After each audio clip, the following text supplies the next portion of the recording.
Hello guys. काफ़ी दिन बाद मैं एक नई एक्सप्लेनेशन वीडियो लेकर आया हूँ। इस वीडियो में आपको फुल स्टोरी ब्रेकडाउन मिलेगा, सिंपल और इजी हिंदी में। और हाँ, मैं अपने एक्सप्लेनेशन स्टाइल में कुछ चेंजेस भी करने वाला हूँ ताकि आपको और बेटर और इंटरेस्टिंग एक्सपीरियंस मिले। अगर आपको ये नया स्टाइल पसंद आए तो वीडियो को सपोर्ट ज़रूर करना। चलो, अब स्टार्ट करते हैं। स्टार्ट रात का वक्त था। कुछ स्टूडेंट्स चुपके से एक पुरानी रिसर्च फैसिलिटी के अंदर घुसने की कोशिश कर रहे थे। वो लोग गेट का लॉक तोड़ने की कोशिश कर रहे थे। अंदर कंट्रोल रूम में कुछ साइंटिस्ट्स मॉनिटर्स पर ये सब देख रहे थे। वो उन स्टूडेंट्स को देखकर उन्हें डम्ब कहकर मजाक उड़ा रहे थे, जैसे उनका घुसना बिल्कुल इजी हो। थोड़ी देर में स्टूडेंट्स लॉक तोड़कर अंदर घुस जाते हैं। दूर से एक ओल्ड साइंटिस्ट उन्हें देख लेता है, लेकिन वो कुछ रिएक्ट नहीं करता और उन्हें इग्नोर कर देता है। स्टूडेंट्स आगे बढ़ते हुए अपने अपने काम में लग जाते हैं, किसी चीज़ की तलाश में। सब कुछ उन्हें बहुत इजी लग रहा होता है, लेकिन उनमें से एक स्टूडेंट नोटिस करता है और कहता है, ये सब इतना इजी कैसे हो सकता है? यहाँ सिक्योरिटी अलार्म तक ऑफ है। बाकी स्टूडेंट्स उसकी बात को इग्नोर कर देते हैं और कहते हैं, ज़्यादा मत सोचो, अपना काम करो। उधर दूसरी तरफ ओल्ड साइंटिस्ट को कुछ अजीब लगता है। वो सोचता है कि सिक्योरिटी अलार्म क्यों नहीं बजा। वो इन्वेस्टिगेशन के लिए निकलता है, लेकिन रास्ते में उसे कुछ स्ट्रेंज चीज़ें दिखती हैं, जिसके बाद वो अपना डायरेक्शन चेंज कर देता है। इधर स्टूडेंट्स अपनी सर्च कंटिन्यू करते हैं और उन्हें एक सीक्रेट एरिया मिलता है। वहाँ उन्हें दो कॉफिन बॉक्सेस मिलते हैं। उन दोनों कॉफिन्स के अंदर दो मिस्टीरियस प्रिजर्व्ड बॉडीज होती हैं, एक एंशिएंट नोबल गर्ल की और दूसरी उसकी मड़े की। स्टूडेंट्स को जब ये चीज़ मिलती है तो उनको लगता है कि यहाँ कुछ बहुत बड़ा सीक्रेट या ट्रेजर छुपा हो सकता है। मैं स्टूडेंट पहले ही ट्रेजर के ललच में अंदर आया था, और अब जब वो ये सब देखता है तो उसका यकीन हो जाता है कि कुछ वैल्यूएबल चीज़ ज़रूर मिलेगी। उसकी बातें सुन के ऐसा लगता है जैसे वो सब यहाँ सिर्फ ट्रेजर के लिए ही यहाँ तक आए हैं। उन स्टूडेंट्स में से एक लड़का चुपके से कॉफिन के अंदर से एक स्टोन निकाल लेता है, बिना किसी को पता चले। बाकी स्टूडेंट्स को अभी तक कुछ खास वैल्यूएबल चीज़ नहीं मिलती, इसलिए वो वहाँ से निकलने का डिसीजन ले लेते हैं। इधर दूसरी तरफ ओल्ड साइंटिस्ट कुछ नए साइंटिस्ट्स के पास पहुंचता है। वहां वो लोग फायरवर्क्स या एक्सपेरिमेंटल इग्निशन सिस्टम जला रहे होते हैं, जो किसी रिसर्च का पार्ट लगता है। स्टूडेंट्स क्वाइटली उस जगह से निकल जाते हैं। जैसे ही वो बाहर निकलते हैं, तब अचानक कॉफिन्स के अंदर जो बॉडीज थीं, उनमें से एक यूफ्रोसिने अपने बॉडी को रिकवर करके धीरे धीरे उठ जाती है। उसके साथ उसकी मेड अल्मा भी अवेकन हो जाती है। Next scene. अब सीन शिफ्ट होता है स्टूडेंट्स पर, जहां दो स्टूडेंट्स अपने क्लब के बारे में बात कर रहे होते हैं। वो कहते हैं कि उनका फर्स्ट मिशन ही फेल हो गया। अगर उन्हें वहां से कोई ट्रेजर मिल जाता तो उन्हें काफ़ी प्रॉफिट होता। वो इस बात को लाइटली लेते हुए मज़े करते रहते हैं और सिचुएशन को मजाक में उड़ा देते हैं। लेकिन उनमें से एक लड़का सस्पिशियस हो जाता है। उसको लगता है कि इतनी सिक्योर फैसिलिटी से वो इतनी आसानी से कैसे निकल आए। कुछ न कुछ गलत ज़रूर है। दूसरी तरफ यूफ्रोसिन अब फुल्ली अवेक हो चुकी होती है। वो एक मॉडर्न कंप्यूटर सिस्टम यूज़ करके दुनिया के बारे में इंफॉर्मेशन और लैंग्वेज सीख रही होती है। धीरे धीरे वो प्रेजेंट वर्ल्ड को समझने लगती है। फिर सीन ओल्ड साइंटिस्ट पर आ जाता है। वह दो खाली बॉक्सेस देख रहा होता है, तभी उसके पीछे से एल्मा आ जाती है और उसे इंफॉर्मेशन निकालने लगती है। फिर वह उससे यूफ्रोसिने के पास ले जाती है। ओल्ड मैन को यह सब काफी अजीब और प्रैंक जैसा लग रहा होता है। जब वह यूफ्रोसिने से बात कर रहा होता है, तभी अचानक वह उसे पकड़ के बाहर ले जाने की कोशिश करता है। लेकिन यूफ्रोसिने एक नोबल फैमिली से होती है, इसीलिए उसे ऐसे पकड़ना बिल्कुल पसंद नहीं आता। वो तुरंत उसका हाथ झटक देती है, जिससे ओल्ड मैन दीवार से टकरा जाता है और मार जाता है। यूफ्रोसिने को लगता है कि शायद उसे इंपॉर्टेंट इंफॉर्मेशन मिल सकती थी। तब अल्मा कहती है, माय लेडी, टेंशन मत लो, मैं पहले ही उससे सारी इन्फो निकाल चुकी हूँ। फिर वह सजेस्ट करती है कि अब टाइम वेस्ट ना करके स्टोन ढूंढना चाहिए। जल्दी से इंफॉर्मेशन शेयर करने के लिए एल्मा यूफ्रोसिनी को किस करती है और दोनों मेमोरी एक्सचेंज कर लेते हैं। उसके बाद एल्मा तुरंत ओल्ड मैन का दिमाग खा लेती है और एपीएनआई बॉडी को यूज ओल्ड मैन जैसा बना लेती है। अब दोनों स्टोन को ढूंढने के लिए रेडी हैं। फिर सीन शिफ्ट होता है उस लड़के पर जिसने यूफ्रोसिने के कोफिन से स्टोन निकाला था। वह एक साइंटिस्ट से जाके मिलता है, लेकिन पीछे से एक और लड़का ये सब देख रहा होता है। उसे पहले से ही सब कुछ थोड़ा सस्पिशियस लग रहा होता है, जैसे कुछ गड़बड़ चल रही हो। तभी सीन वापस यूफ्रोसिने और अल्मा पर शिफ्ट होता है। दोनों स्टोन ढूंढ रहे होते हैं और सोच रहे होते हैं कि उन 5 स्टूडेंट्स में से किसने स्टोन लिया होगा। फिर वह दोनों एक स्टूडेंट के डोर पर नॉक करते हैं और पूछते हैं कि क्या वो फैसिलिटी में गया था। स्टूडेंट मना कर देता है और बोलता है कि यूं समझ नहीं आ रहा वो किस बारे में बात कर रहे हैं। लेकिन जैसे ही उसकी नज़र यूफ्रोसिनी पर पड़ती है, वह तुरंत उन दोनों को रूम के अंदर आने के लिए बोल देता है। यूफ्रोसिनी को इम्प्रेस करने के चक्कर में वह सब कुछ बोलने लगता है, अपने सारे फ्रेंड्स के नाम तक लिख के दे देता है। फिर वह अपना कैमरा निकालता है यूफ्रोसिनी के साथ सेल्फी लेने के लिए। सेल्फी के टाइम वो अपना हाथ यूफ्रोसिनी पर रख देता है, लेकिन यूफ्रोसिनी को यह बिल्कुल पसंद नहीं आता और वह उसका हाथ तोड़ देती है। स्टोरी की शुरुआत होती है एक लड़के से जो अचानक शॉक में चला जाता है। उसका दिमाग काम करना ऑलमोस्ट बंद हो जाता है क्योंकि उसके सामने यूफ्रोसिने खड़ी होती है। वो कामली लेकिन एक अजीब कॉन्फिडेंस के साथ बोलती है कि वो एक नोबल फैमिली से बिलोंग करती है, जैसे कोई पुराने जमाने की शख्सियत हो। लड़का समझ ही नहीं पाता कि क्या हो रहा है और बिना सोचे समझे वहां से भागना स्टार्ट कर देता है। वो पैनिक में अपने सब फ्रेंड्स के डोर्स नॉक करता है, जोर जोर से हेल्प मांगता है, लेकिन कोई भी उसकी बात सीरियस नहीं लेता। सबको लगता है वो कोई स्टूपिड प्रैंक कर रहा है। उसका डर और फ्रस्ट्रेशन और बढ़ जाता है। तभी अचानक यूफ्रोसिनी वहां आ जाती है, बिल्कुल शांत तरीके से उसके सामने खड़ी होती है और सिर्फ एक सवाल पूछती है, मेरा स्टोन कहां है? लड़का कुछ बोल भी नहीं पाता और तुरंत ही यूफ्रोसिने उसका सिर उसकी बॉडी से अलग कर देती है। उसकी चीख पूरी जगह गूंज जाती है, जो दूसरे स्टूडेंट्स भी सुन लेते हैं। अब फोकस शिफ्ट होता है अबे पर। अबे भी वो आवाज सुनता है और बाहर देखने जाने लगता है, लेकिन उससे सायका रोक देती है। सायका, जो एक लड़की है, थोड़ा कैजुअल टोन में बोलती है कि इग्नोर करो, शायद कुछ नहीं है, वो लड़का खुद ही शांत हो जाएगा। लेकिन अबे को ये बात बिल्कुल सही नहीं लगती। उससे सायका का बिहेवियर सस्पिशियस लगता है। अबे डायरेक्टली उससे एक्सक्यूज करता है। वो कहता है कि उसने सायका को एक साइंटिस्ट के साथ मिलते देखा था और सायका ने उस साइंटिस्ट को कुछ दिया भी था। उसका डाउट और स्ट्रांग हो जाता है जब वो बोलता है कि फैसिलिटी के सारे अलार्म्स बंद कर दिए गए थे, जिससे वो लोग इतनी आसानी से अंदर आ पाए। अबे को लगता है कि ये सब सायका का ही प्लान था। सायका ये सब डिनी करती है, लेकिन अबे का ट्रस्ट उस पर ऑलमोस्ट खत्म हो चुका होता है। टेंशन ऑकवर्ड टर्न ले लेती है जब अबे बोलता है कि वो किसी को कुछ नहीं बताएगा और सायका के क्लोज आने की कोशिश करता है, जैसे उसे कंट्रोल करने की ट्राई कर रहा हो। तभी अचानक डोर नॉक होता है। डोर के बाहर एल्मा होती है। जैसे ही डोर ओपन होता है, एल्मा अपना असली रूप दिखा देती है, एक डरावना अननेचुरल फॉर्म। ये देखते ही लोग शॉक और डर में वहां से भाग जाते हैं। इसी केओस के बीच नोरिको, जो एक लड़की है, एक डेड बॉडी देख लेती है। वही लड़का जिसका सिर अलग किया गया था। वो चिल्लाती है और सब स्टूडेंट्स वहां इकट्ठा हो जाते हैं। सबके फेसेस पर प्योर टेरर होता है। सीन फिर शिफ्ट होता है यूफ्रोसिनी की तरफ।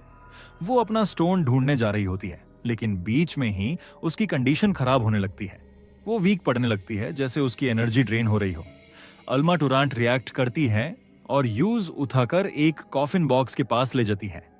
वहां यूफ्रोसिने अंदर जाकर रिकवर करने लगती है। अल्मा क्लियरली बोलती है, माय लेडी, होम जल्दी करना होगा, आपका बॉडी स्टोन के बिना अनस्टेबल है। यहां कंफर्म होता है कि स्टोन ही उसकी लाइफ और पावर का मेन सोर्स है। दूसरी तरफ साइंटिस्ट ताकानाशी उस स्टोन के साथ एक्सपेरिमेंट कर रहा होता है। वो एक डॉग पर टेस्ट कर रहा है। साथ ही वो कैमरास के थ्रू पूरी सिचुएशन मॉनिटर कर रहा होता है। स्टूडेंट्स साइड पर डिस्कस करते हैं कि जो क्रीचर्स उन्होंने देखे वो मम्मी जैसे लग रहे थे और उनकी ड्रेसिंग भी सेम थी। वो पुलिस को कॉल करने का डिसीजन लेते हैं, लेकिन थोड़ी देर बाद उन्हें डाउट होता है कि पुलिस आएगी भी या नहीं, क्योंकि उनकी बात सुन के पुलिस को लगता है कि ये सिर्फ स्टूडेंट्स का प्रैंक है। तब सायका आती है और बोलती है कि उसने भी पुलिस को कॉल किया, लेकिन उन्होंने भी सेम रिस्पॉन्स दिया। वो ट्राई करेंगे आने का, पर कंफर्म नहीं है। अबे फिर सायका को पॉइंट आउट करता है और बोलता है कि जो चीज यूफ्रोसिने ढूंढ रही है वो सायका ने चुरा के मिस्टर ताकानाशी को दी है। तभी अचानक यूफ्रोसिनी वहां आ जाती है। उसे देखते ही सब शॉक हो जाते हैं, क्योंकि वो अभी भी जिंदा है। यूफ्रोसिनी सीधा बोलती है, मेरा स्टोन रिटर्न कर दो, मैं तुम्हें कुछ नहीं करूंगी। अबे को सब समझ आ जाता है कि सिचुएशन कितनी सीरियस है। साइका आगे आती है और उससे कॉन्फ्रंट करती है। वो रिवील करती है कि यूफ्रोसिने एक एंशिएंट एग्जिस्टेंस है, होली रोमन एम्पायर एरा की है और 100 साल से भी ज्यादा टाइम से जिंदा है। वो उससे पूछती है कि स्टोन में मैजिक है या कर्स, लेकिन यूफ्रोसिने इरिटेट हो जाती है और कहती है टाइम वेस्ट मत करो, बस स्टोन वापस करो। अपनी पावर दिखाने के लिए वो एक नाइफ को इजीली मोड़ देती है। तब साइका बोलती है कि स्टोन उसके पास है और वो उसे वापस नहीं देगी। सिचुएशन तुरंत वायलेंट हो जाती है। यूई, जो एक लड़की है, आगे आती हैं और यूफ्रोसिन से लड़ना स्टार्ट करती हैं। बाकी सब स्टूडेंट्स भागने की कोशिश करते हैं, लेकिन अल्मा रास्ते में उन्हें पाकड़ लेती है। अबे एक लास्ट ट्राई करता है डील करने का। वो बोलता है कि अगर वो स्टोन दे देंगे तो क्या यूफ्रोसिने उन्हें छोड़ देगी, लेकिन इसी बीच एक सडन अटैक में आबे का सर तोड़ दिया जाता है और वो मर जाता है। अल्मा स्टोन का बॉक्स उठा लेती है और यूफ्रोसिनी को बोलती है, माय लेडी, मुझे स्टोन मिल गया। तब सायाका पीछे से अल्मा के गले पर नाइफ रख देती है और धमकी देती है कि अगर वो आगे बढ़ी तो वो उसे मार देगी। यूफ्रोसिने रुक जाती है, लेकिन यूई पीछे से अटैक कर देती है और फाइट दोबारा स्टार्ट हो जाती है। इस डिस्ट्रैक्शन का फायदा उठाकर सायाका और नोरिको एल्मा को लेकर भाग जाते हैं। ताकानाशी सब कुछ कैमरों से देख रहा होता है और अपनी सिस्टर को बताता है कि यूफ्रोसिने ज्यादा टाइम तक सर्वाइव नहीं करेगी, क्योंकि स्टोन के बिना उसका बॉडी बैटरी की तरह डिस्चार्ज हो रहा है। उधर फाइट कंटिन्यू होती है।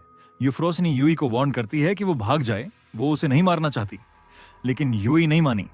फाइट और ब्रूटल हो जाती है। यूफ्रोस ने उसका एक हाथ तोड़ देती है और फिर उसे मार देती है। उसके बाद यूफ्रोस ने एल्मा को ढूंढने लगती है। वो उसे ढूंढ लेती है, लेकिन अल्मा बंदी होती है।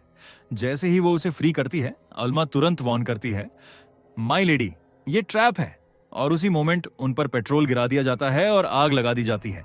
सायाका और नोरिको दूर से देखते हैं और सोचते हैं कि उन्होंने उन्हें फाइनली मार दिया, लेकिन तभी ताकानाशी और उसकी सिस्टर आते हैं और बोलते हैं कि वो ज़ॉम्बीज की तरह हैं, इतनी आसानी से नहीं मरने वाली। अब यूफ्रोसिने की हालत बहुत खराब हो जाती है। एल्मा उसका सिर अलग करके एक दूसरे बॉडी में फिट करने की कोशिश करती है। इस पेनफुल प्रोसेस के दौरान यूफ्रोसिने को अपनी पास्ट मेमोरीज याद आती हैं, कैसे उसके अंदर स्टोन डाला गया था और कैसे लोग उसे ट्रीट करते थे जैसे वो कोई इंसान नहीं बल्कि एक ऑब्जेक्ट हो। फिर भी वो दोबारा उठ जाती है। दूसरी तरफ ताकानाशी और बाकी लोग उनकी बॉडीज ढूंढते हैं, लेकिन उन्हें कुछ नहीं मिलता। इसी बीच एल्मा सीक्रेटली सायाका को किडनैप कर लेती है और उसका कान काटकर उसका डिसगाइज बना लेती है। एंड में सिचुएशन एक फाइनल कॉन्फ्रंटेशन की तरफ बढ़ती है। यूफ्रोसिनी और ताकानाशी एक जगह मिलते हैं जहां वो एक डील सेट करते हैं। स्टोन के बदले सायाका का एक्सचेंज होगा। यूफ्रोसिने अपनी साइड से एल्मा को भेजती है एक्सचेंज के लिए, जबकि ताकानाशी अपनी तरफ से वही डॉग भेजता है जिसमें पहले एक्सपेरिमेंट हो रहा था। वो कॉन्फिडेंटली बोलता है कि स्टोन उस डॉग के अंदर है, लेकिन जब यूफ्रोसिने चेक करती है तो उसके अंदर कुछ भी नहीं होता। ये देखते ही यूफ्रोसिने का गुस्सा कंट्रोल से बाहर होने लगता है। तब ताकानाशी कामली बोलता है कि अब एक्सचेंज का कोई पॉइंट नहीं बचा, क्योंकि सायाका उसके पास है, मतलब गेम अब उसके कंट्रोल में है। इसी मोमेंट यूफ्रोसिने एक शॉकिंग मूव करती है।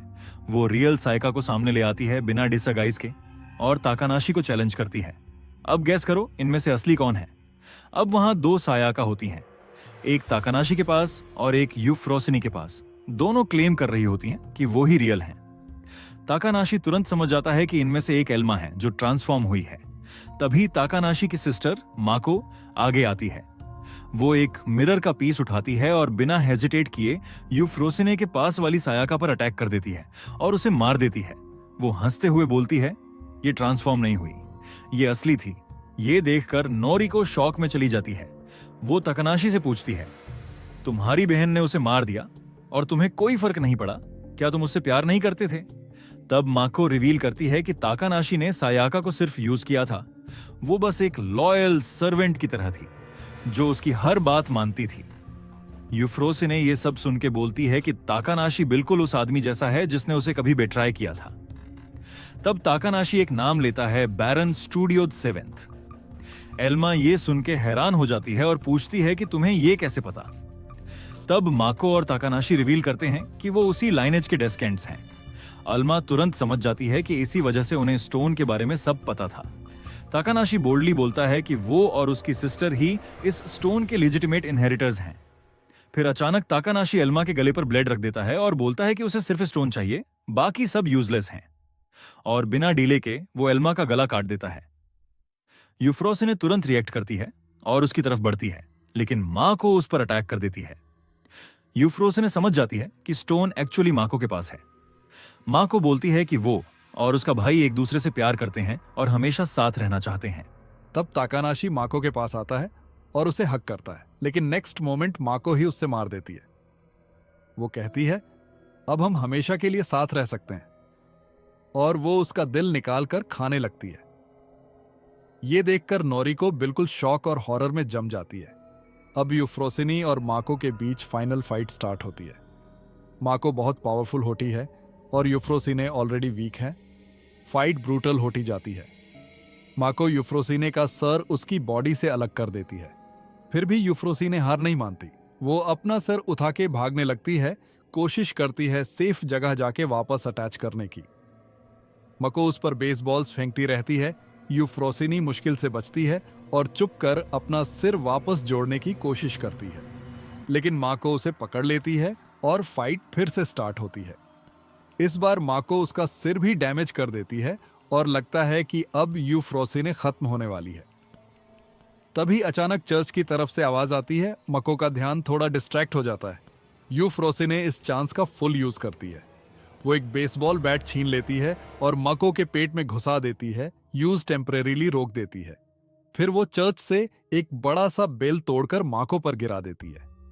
इम्पैक्ट इतना स्ट्रांग होता है कि माको का बॉडी 2 पार्ट्स में कट हो जाता है। इसके बाद यूफ्रोसिनी फाइनली उसके अंदर से स्टोन निकाल लेती है। तभी अल्मा वापस आ जाती है। यूफ्रोसिनी उसे थैंक्स बोलती है माको को डिस्ट्रैक्ट करने के लिए, लेकिन फाइट अभी खत्म नहीं होती। माको अपने आधे बॉडी के साथ फिर अटैक करती है, लेकिन अब यूफ्रोसिने अपनी फुल पावर में होती है स्टोन वापस मिलने के बाद, और वो इजीली माको को फिनिश कर देती है। फाइनल सीन में मॉर्निंग होता है। नोरिको और अल्मा बात कर रहे होते हैं। अल्मा उससे बोलती है, कल रात जो भी हुआ उसे भूल जाओ और एक न्यू स्टार्ट करो, किसी को कुछ मत बताओ।